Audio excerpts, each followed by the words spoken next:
Neige Refugee has flurry since arriving in Snohomish County. She's come a long way.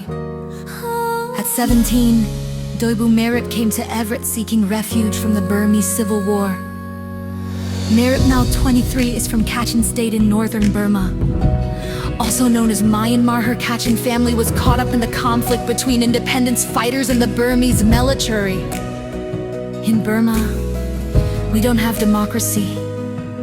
Merip said, it's not a safe place. In her early teens, she fled to Malaysia. She was separated from her family to get by on her own. Merip worked illegally in a Japanese restaurant and lived in an apartment crowded with others. It's very dangerous to live there, she said. Merip had no immigration documents. She narrowly escaped when authorities raided the apartment to expel foreigners. She hid under a bed as her roommates were arrested. An official started to lift the bed she was under, but dropped it before discovering her. The others were jailed and held in deplorable conditions. God saved me because I was praying so hard. Not long after, she got out of the country through the United Nations Refugee Program. She'd waited more than 2 years to start a new life.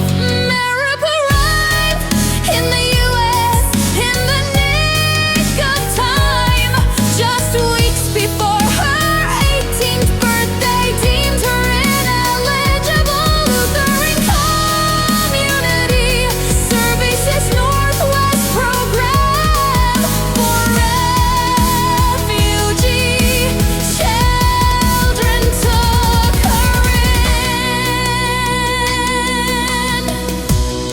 On Friday, the non-profit celebrated World Refugee Day. Lutheran finds foster parents for children who were forced to flee their countries due to war, violence, persecution, discrimination, or fear. Our program exists to create a safe haven. Program manager Molly Daggett said, "These are kids who don't have family and really need those connections." Lutheran has 50 refugees placed in homes around Snohomish and King counties. Daggett said the program is currently limited by a shortage in the number of families willing to help these young people bounce back from traumatic situations. There's an incredible joy of seeing the transformation, she said. It really shatters myths about foster children. Adriana Gallagher of Everett took Merip into her home in 2008. It was intuitively the right thing to do. Gallagher, 49, said, "I just decided to do it. There was no real thought behind it." Gallagher teaches English as a second language at Everett Community College. She does not have her own children. Raising a teenage girl was a challenge. Merip had become independent, living on her own before being placed in foster care. "You're parenting someone else's child," Gallagher said. It was really hard. At first, technology and modern household appliances were overwhelming to Merip. She found herself isolated by the language barrier.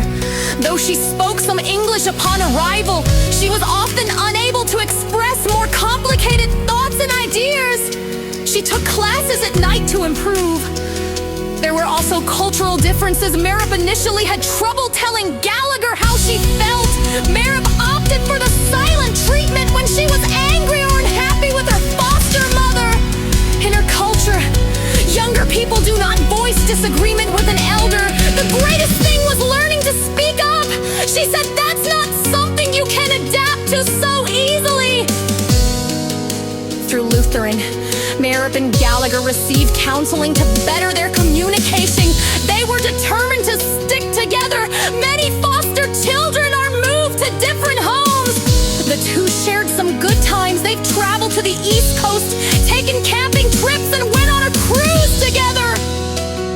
But Merip's struggles didn't end at home. At 18, she enrolled as a freshman at Everett High School. "I felt like the oldest person in class," she said. "I hated high school." Due to the age difference, she later transferred to FC, where she earned her diploma in 3 years. She also started college there. After Merritt aged out of the foster program, she stayed with Gallagher. She got her first apartment in Everett last September. Her moving out was the same type of emotion a biological mom would have with her kid. Gallagher said she was happy yet sad to see Merritt go. Merritt has since relocated to Bothell. Though they butted heads, Gallagher said she is grateful she had such an ambitious foster daughter. She's a driven girl. Gallagher said she isn't going to work in a factory. Merritt is studying at the University of Washington, Bothell. She's also set to finish her associate degree in chemistry from MC at the end of this semester. She plans to continue at UW-Bothell for a bachelor's degree in biochemistry. Merritt said she's getting a better education here than she would have at home. Burma's school system emphasizes the memorization of facts rather than learning. I want to become educated so I can lead my people, Merritt said. She has her sights set on becoming a dentist. She hopes to help other Burmese people adapt to American life by providing health care and encouraging education.